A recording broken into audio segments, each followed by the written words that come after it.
وسلام على عباده الذين اصطفى أما بعد فأعوذ بالله من الشيطان الرجيم بسم الله الرحمن الرحيم فقلت استغفروا ربكم إنه كان غفارا وروي عن النبي صلى الله عليه وسلم أنه قال یا معشر المہاجرین خمس اذا ابتلیتم بہن واعوذ باللہ ان تدرکوہن الى آخر الحدیث آمنت باللہ صدق اللہ العظیم وصدق رسولہ النبی الکریم ونحن على ذلك من الشاہدین والشاکرین والحمد للہ رب العالمین۔ قابل احترام سامعین کرام، السلام علیکم ورحمۃ اللہ وبرکاتہ۔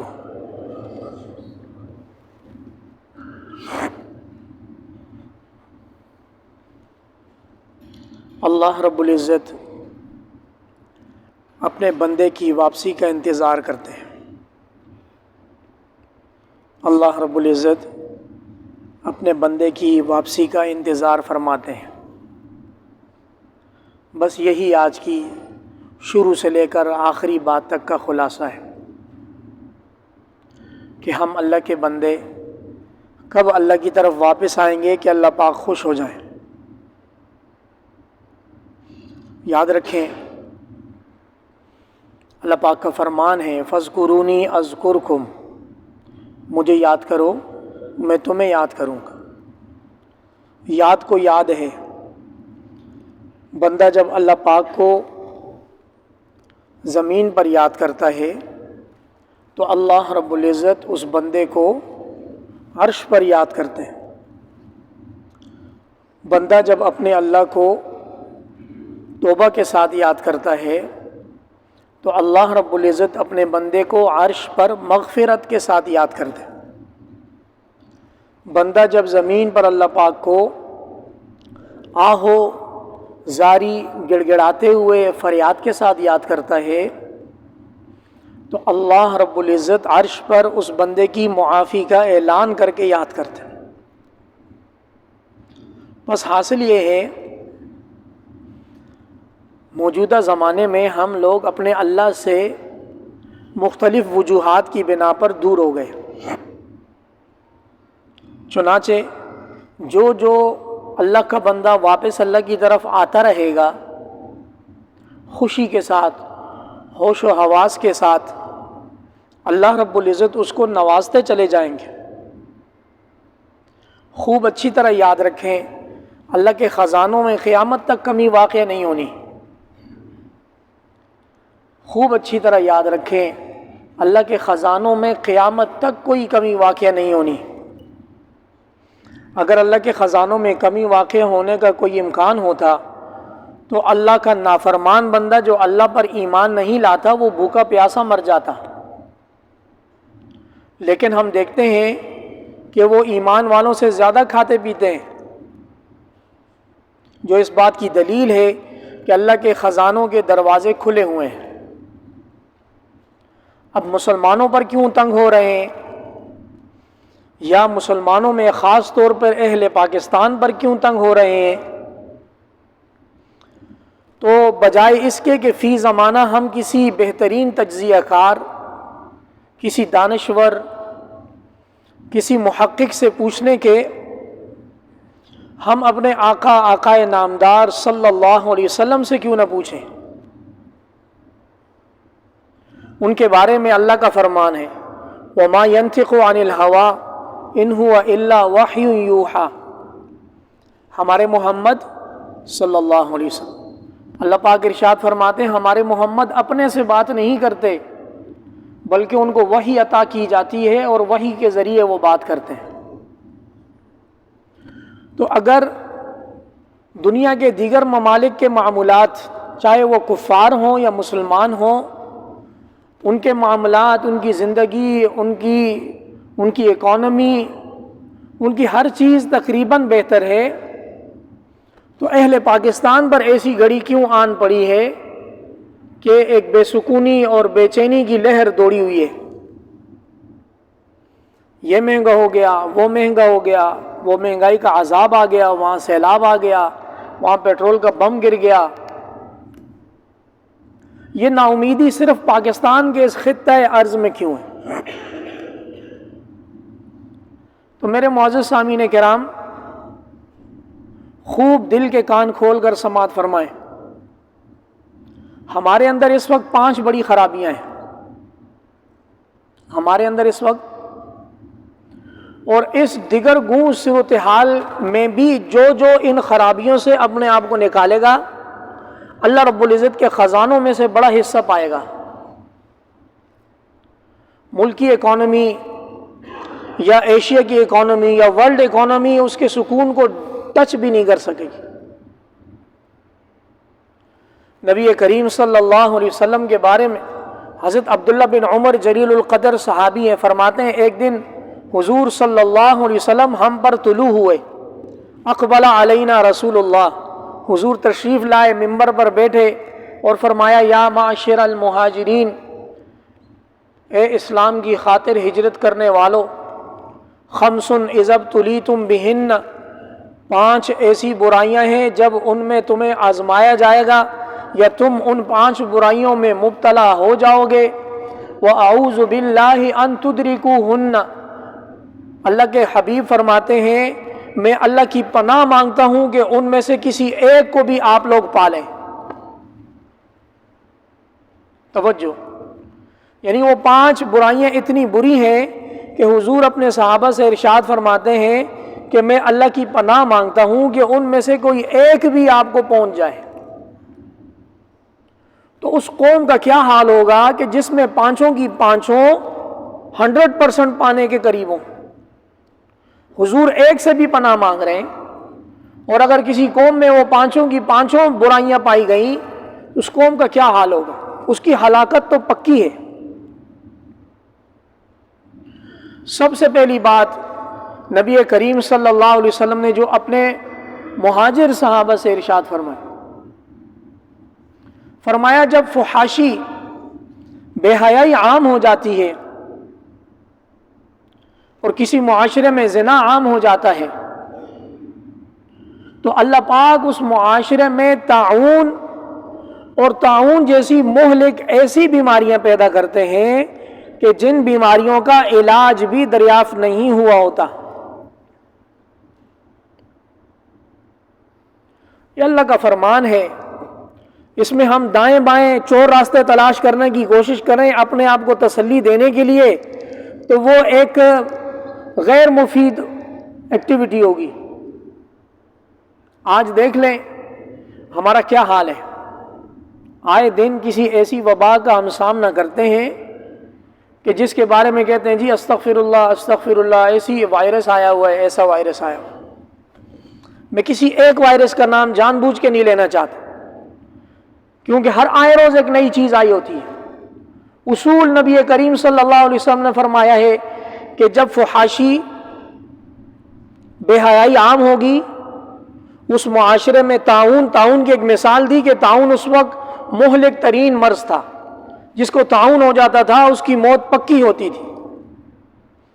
فرمایا طاعون اور اس جیسی دیگر مہلک بیماریاں جن کا ابھی تک کوئی علاج ہی دریافت نہیں ہوا ہوگا، وہ بیماریاں اس معاشرے میں عام ہو جائیں گی۔ چنانچہ بیماریاں اور وبا کا پھوٹنا اس کو ذرا سائیڈ پر رکھیں، فحاشی اور یعنی کو دیکھ لیں کتنی عروج پر ہے۔ بے حیائی منہ توڑ کر زوردار آواز لگا رہی ہے کہ کوئی ہے روکنے والا۔ اسلام کے نام پر حاصل کیا گیا ملک، اس کے اندر ایک سوئی بھی اس وقت تک نہیں بیچی جا سکتی کہ جب تک اس کی ایڈ میں کوئی خاتون ناچتے اور تھر تھراتے ہوئے نظر نہ آئے، اور واپس اگر کوئی تنقید کرے، کوئی اصلاح کی غرض سے کوئی بات کرے، کوئی کوشش کرے، تو واپس اسی کو اس کی خامی یاد دلائی جاتی ہے۔ بھائی مولوی صاحب بڑا بنیاد پرست ہے، لوگ کہاں، لوگ چاند پر پہنچ گئے اور یہ ابھی تک جو ہے نا اس طرح کی باتیں کر رہے۔ ٹھیک ہے، پھر سنبھال لیں اکانومی، اپنی سوئی کو ایک خاتون کا سہارا لے کر آپ بیچ دیں، ہم بھی دیکھتے ہیں کتنے عرصے تک آپ بیچیں گے، نہیں بکے گی۔ یہ جو زمین کے تانے بانے ہیں یہ انسان کی چاہت سے نہیں جڑتے، یہ رب تعالیٰ کی مرضی سے جڑتے ہیں اور تب نتیجہ نکلتا ہے۔ دوسری برائی جو حضور صلی اللہ علیہ وسلم نے اپنے صحابہ سے بیان کی، وَلَمْ تَنْقُصُوا الْمِكْيَالَ وَالْمِيزَانَ إِلَّا أُخِذُوا بِالسِّنِينِ وَشِدَّةِ الْمَؤُونَةِ، جب تم ناپ تول میں کمی کرو گے تو تمہارے اوپر سالوں کا قحط لاگو کر دیا جائے گا اور معاشی تنگی میں تمہیں مبتلا کر دیا جائے گا۔ دوسرے نمبر پر آ جائیں، دیکھ لیں ہمارا کیا حال ہے۔ نارمل کسی دکاندار سے لے کر اپر لیول کی جو اس کی ناپ تول کے پیمانے ہیں، سونا ہو، ہیرا ہو، کچھ بھی ہو، اپنے اپنے فیلڈ کی بات ہے۔ الا من رحم ربی، یاد رکھیں جس پر اللہ رحم کرے گا وہ ان ساری چیزوں سے بچ کر زندگی گزارے گا، لیکن وقتی طور پر دھوکے میں مبتلا ہو کر، شیطان کے ہاتھوں اغوا ہو کر اپنے ناپ تول کے پیمانے کے نیچے مقناطیس جوڑ دینا، یا اپنے پیٹرول پمپ کے لیٹر میں پیچھے اس کی سیٹنگ کو چینج کر دینا، یا اپنے ڈیجیٹل میٹر کا پیرامیٹر خود سیٹ کر دینا، کتنا مال بچا لیں گے ہم؟ کچھ بھی نہیں بچے گا۔ رب تعالیٰ کی نظر انسانی نظر سے بہت زیادہ دقیق ہے، وہاں پہنچتی ہے جہاں انسان کا گمان نہیں ہوتا۔ چنانچہ آج ہم اس بیماری میں مبتلا ہیں، تبھی تو معاشی تنگی کا ہمیں سامنا ہے۔ مجھے تو اچھی طرح یاد ہے، آپ لوگوں کو بھی یاد ہوگا، جب ہم بچپن میں دودھ لینے کے لیے جاتے تھے تو دودھ فروش صاحب دودھ ڈالتے تھے، پاؤ پاؤ کی 4 وہ ڈالی اور پھر دوبارہ ڈال کر اس میں سے خاصا مقدار میں ڈالتے تھے، بھائی یہ اوپر کا آ گیا۔ اس کو بعض لوگ ٹنگا بولتے ہیں، بعض رونگا بولتے ہیں، اس کے مختلف نام ہیں، جو اوپر سے دیا جاتا تھا کہ بھائی ناپ تول میں کمی ہو گئی، اللہ معاف کرے، یہ اوپر سے، یہ اللہ کی برکت ہوتی تھی۔ اور آج کل ناپ تول میں اتنی برابری ہو، ڈیجیٹل میٹر ہے، نہ اس سے اوپر نہ نیچے، اگر اوپر ہو بھی گیا وہ کنٹرول کا بٹن دباتا ہے، بالکل ایکوریٹ بل نکلتے ہیں، اگر اونس 0.255 بھی اوپر ہو جائے تو اس کا بھی بل نکلا ہوتا ہے۔ وَلَمْ تَنْقُصُوا الْمِكْيَالَ وَالْمِيزَانَ إِلَّا أُخِذُوا بِالسِّنِينَ، ناپ تول میں جب کمی کرو گے تو سالوں قحط ظالی میں مبتلا ہو کر دیے جاؤ گے، وَشِدَّةِ الْمَؤُونَةِ، اور معاشی تنگی آپ پر مسلط کر دی جائے گی۔ اگلی بات، وَلَمْ تَنْقُضُوا عَهْدَ اللَّهِ وَعَهْدَ رَسُولِهِ، اور اللہ اور اس کے رسول کا جب وعدہ توڑو گے، عجیب بات ہے، جب اللہ اور اس کے رسول کا وعدہ توڑو گے تو اللہ پاک تمہاری قوم کے باہر سے تمہارے دشمن، قوم والے نہیں، تمہاری قوم سے باہر سے تمہارے دشمن اللہ تم پر غالب کرے گا، اور تمہارے پاس جو کچھ بھی ہے وہ لے چکے ہوں گے۔ مشکل تعبیر ہے، آسان کر دوں، تمہارے اوپر IMF کو مسلط کر دیا جائے گا، آسان ہو گیا معاملہ۔ حدیث شریف کے الفاظ یہ بتا رہے ہیں کہ جب اللہ اور اس کے رسول کے عہد کو توڑو گے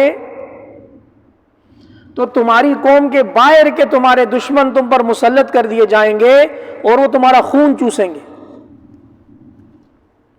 چنانچہ ہم نے اللہ اور اس کے رسول کا عہد کیسے توڑا ہے؟ ہم نے اجتماعی طور پر سود کے کانٹریکٹ کیے ہوئے ہیں، آج سے نہیں، کافی زمانہ پہلے سے ریاست کی سطح پر ہم نے سودی معاملہ کیا ہوا ہے۔ اسی طرح ہم نے اللہ اور اس کے رسول کا عہد توڑا ہوا ہے، ہمارا ہاتھ نہیں پہنچتا، جیسے ہی ہاتھ پہنچتا ہے ہم کرپشن کرتے ہیں، ہاتھ نہیں پہنچا ہم سب شریف ہیں۔ الا من رحم ربی، میرے ہر اصول میں سے اس شخص کو استثناء ہے جس پر اللہ رحم کرے گا۔ میں نے کہا وہ اس کانٹے کی دنیا میں اپنے دامن کو بچا کر اللہ کے ہاں سرخرو ہوگا۔ اسی طرح اگلی جو بات اللہ پاک نے فرمائی ہے، یہ سارے کے سارے جتنی بھی برائیاں ہیں، اس میں ابھی تک حکومت کا نام نہیں ہے، اس میں ابھی تک فرد کا نام ہے، میں آپ سب ایک ایک کر کے۔ ابھی تک حکومت کا بیان نہیں آیا کہ ہم بول رہے ہیں ہمارے حکمران ظالم اور جابر ہیں۔ آخری سٹیج پر آ کر حکمرانوں کا بیان آتا ہے کہ جب مسلمانوں کے حکمران اللہ کی کتاب کے علاوہ فیصلے کریں گے، اللہ ان حکمرانوں میں پھوٹ ڈال دے گا۔ چنانچہ ہم دیکھ لیں کہ ہمارا آئین کیا کہتا ہے، اس میں پھر فیصلے کس کے مطابق ہو رہے ہیں، قرآن و سنت کے مطابق ہو رہے ہیں یا اس سے ہٹ کر کسی اور قانون پر ہو رہے ہیں۔ الغرض یہ وہ 5 بڑی بیماریاں ہیں جو نبی کریم صلی اللہ علیہ وسلم نے مہاجر صحابہ کرام سے بیان کی، اور بیان سے پہلے فرمایا وَأَعُوذُ بِاللَّهِ أَن تُدْرِكُوهُنَّ، اور میں اللہ کی پناہ چاہتا ہوں میرے مہاجر صحابہ کہ آپ میں سے کوئی ایک شخص ان میں سے کسی ایک کو پالے۔ تو کیا حال ہوگا اس قوم کا کہ جس کے اندر یہ 5 کی 5 بیماریاں کمپلیٹ ورژن کے ساتھ موجود ہوں۔ خلاصہ اور چھٹکارا یہی ہے کہ توبہ کی جائے۔ خلاصہ اور چھٹکارا کیا ہے؟ توبہ کی جائے۔ توبہ کی 2 صورتیں ہیں۔ نمبر 1 دل و زبان سے توبہ، یا اللہ میری توبہ، استغفار کے صیغے استغفر اللہ و اتوب الیہ۔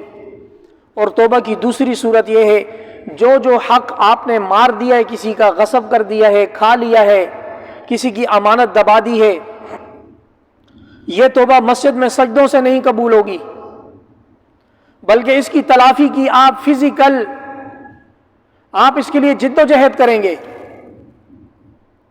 وہاں کسی کی زمین دبائی ہوئی ہے اور یہاں ہم آ کر ماتھے پر محراب بنا دیں، حاشا و کلا، اللہ کو دھوکہ نہیں دیا جا سکتا۔ مخلوق دھوکہ کھائے گی، بولے گی بڑا عبادت گزار ہے، پہلی صف کا نمازی ہے، بہت بڑا عالم، متقی، پرہیزگار، امام ہے۔ مخلوق بہت آسانی سے دھوکے میں پڑے گی، لیکن اللہ کے ہاں جو اس کے ذمہ قرض لکھا ہوا ہے کہ فلاں کا حق دبایا ہوا ہے، بہن کو میراث میں حصہ نہیں دیا، بہت ساری اس کی صورتیں، اگر میں اس طرف نکلوں گا تو بات آگے چل پڑے گی۔ یاد رکھیں، بھوک اور افلاس سے نہ ڈریں، رزق کا وعدہ اللہ پاک کا ہے، لاکھ گنا مہنگائی ہو جائے رزق اللہ پاک دیں گے۔ یہ بندے کا اختیار ہوگا کہ وہ حلال کو اختیار کرے گا یا حرام کو اختیار کرے گا۔ رزق اس کے پاس آئے گا، فیصلہ بندے نے کرنا ہے حلال کھانا ہے یا حرام کھانا ہے۔ تو ہم کوشش کر کے جو پہلی 4 بیماریاں ہیں، 4 برائیاں ہیں، وہ حضور صلی اللہ علیہ وسلم نے انفرادی بتائی ہیں کہ بندے کے اندر، فرد کے اندر وہ برائی ہوگی۔ 5ویں بتائی ہے کہ حکمرانوں کے اندر ایک خرابی آئے گی۔ اس حدیث سے یہ معلوم ہوتا ہے کہ مسلمان معاشرہ اگر ابتری کے شکار ہوگا تو اس کے اندر برائی نیچے سے اوپر جائے گی، اوپر سے نیچے بعد میں آئے گی۔ آج بھی ہمارا فرد، ہمارے معاشرے کا ہر فرد، سب سے کم درجہ یہ ہے جو لوگ میرے ساتھ یہاں نماز پڑھتے ہیں اور جمعے کا بیان اہتمام سے سنتے ہیں۔ کم از کم اتنا تو اللہ کے دربار میں ہم سرخرو ہو جائیں کہ یہاں نماز پڑھنے والے شخص سے معاشرے کا ہر فرد محفوظ ہو جائے، ہر طرح کی اس کو حفاظت مل جائے، اس کو ایذا رسانی بھی نہ ہو، وہ دھوکہ دہی کا شکار بھی کسی کو نہ کرے، اور وہ فحاشی اور یانی سے بھی دور رہے، ہر غلط معاملے سے وہ دور رہے۔ کم از کم ہم اللہ کے دربار میں اتنی گزارش تو کر دیں، یا اللہ ہمارے پاس اتنا ہو سکتا تھا ہم اتنا لائیں، یا اللہ 100% نمبر ہم نہیں لے سکے، ہم سے غلطی، کمی، کوتاہی، چوک ہوتی رہی ہے، لیکن یا اللہ ہم نے اپنی ایفرٹس، اپنے اسٹرگل لازمی کیے، اور اس کی آپ کی ذات باری تعالیٰ گواہ ہے۔ بھئی یہ خواہش ہے، باتیں لمبی ہوتی آئی ہیں، زمانوں سے تقریریں چلتی آئی ہیں، اب موقع ہے عمل کا۔ زبانی طور پر بھی توبہ اور فزیکلی بھی توبہ۔ زبانی توبہ دل اور زبان سے، یا اللہ غلطی کوتاہی ہو گئی معاف فرما۔ اللہ پاک کو اپنے اقراری مجرم بندے بہت بہت پسند ہیں۔ للہ اشد فرحۃ من عبدہ اذا تاب، جب ایک بندے کی توبہ قبول ہوتی ہے تو اس کے اوپر خوشی کا ایک سماں آتا ہے، اس کا دل گواہی دیتا ہے کہ میری توبہ قبول ہو گئی، اس کی اس خوشی سے زیادہ اللہ پاک اپنے اس بندے سے خوش ہوتے ہیں۔ اور توبہ کی دوسری صورت یہ ہے کہ کسی کا بھی حق دبایا ہوا ہے، جو کسی بھی طرح کا ہے، اس کو واپس لوٹانے کی کوشش کریں۔ کھا لیا ہے تو قسطوں میں ریٹرن کرنے کی کوشش کریں، اور اگر پورا کا پورا موجود ہے، دل پر پتھر رکھ کے بڑا پن کا مظاہرہ کرتے ہوئے خود اس کو جا کر پیش کریں، میرے بھائی یہ میں نے غصب کر دیا تھا، مجھے ندامت ہو گئی ہے، ایک مولوی صاحب کی میں نے بات سنی ہے، وہ دل پر اثر کر گئی، یہ اپنا حق واپس لے لو۔ آپ تھوڑا سا اللہ کو کر کے دکھائیں، اللہ رب العزت اس کے دگنا تگنا 10 گنا تو اللہ کا فیصلہ ہے کہ ایک نیکی کا 10 ہم دیتے ہیں۔ آخری بات کر کے میں اپنی بات کو مکمل کرتا ہوں۔ حضرت وہب سے ایک مقولہ منقول ہے، ان اللہ تبارک و تعالی قال لبعض بنی اسرائیل انی اذا اطعت رضیت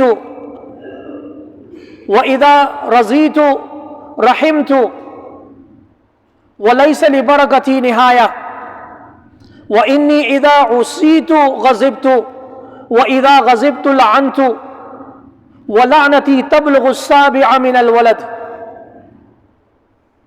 توجہ سے سنیں، اللہ رب العزت نے بعض بنی اسرائیل سے فرمایا کہ جب میری اطاعت کی جاتی ہے، میری فرما برداری کی جاتی ہے، میری بندگی کو بجایا لاتا ہے تو میں راضی ہوتا ہوں، اور جب میں راضی ہوتا ہوں تو میں برکت عطا کرتا ہوں، اور میری برکت کی کوئی حد نہیں، میری برکت کی لَأَكَلُوا مِن فَوْقِهِمْ وَمِن تَحْتِ أَرْجُلِهِمْ۔ جب میری برکت آتی ہے کسی بھی علاقے اور بستی پر تو وہ اپنے اوپر نیچے ہر طرف سے اللہ کے خزانے کھاتے ہیں۔ یہ ایک صورتحال بیان کی۔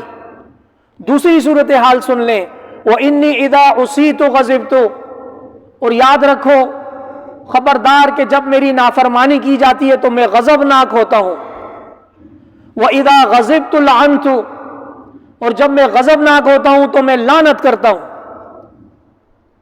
یہ اللہ کا حق ہے، جیسے اللہ کی عبادت کی جاتی ہے تو اللہ راضی ہو کر رحمت کرتے ہیں، اور جب اللہ کی مسلسل نافرمانی کی جاتی ہے تو اللہ اپنی رحمت سے دور کرتا ہے۔ فرمایا اگر میری لعنت کسی پر پڑ گئی، وَلَعنَتِي تَبْلُغُ السَّابِعَ مِنَ الْوَلَدِ، میری لعنت اگر حقیقی معنی میں کسی پر پڑ گئی تو وہ 7 پشتوں تک اس کا اثر باقی رہتا ہے۔ اللہ کریم ہمیں اپنی بندگی کرنے کی توفیق عطا فرما دیں، نافرمانی والے چھوٹے بڑے کاموں سے اللہ پاک ہمیں اجتناب کرنے کی اور توبہ استغفار کرنے کی توفیق عطا فرما دیں۔ وآخر دعوانا ان الحمد للہ رب العالمین۔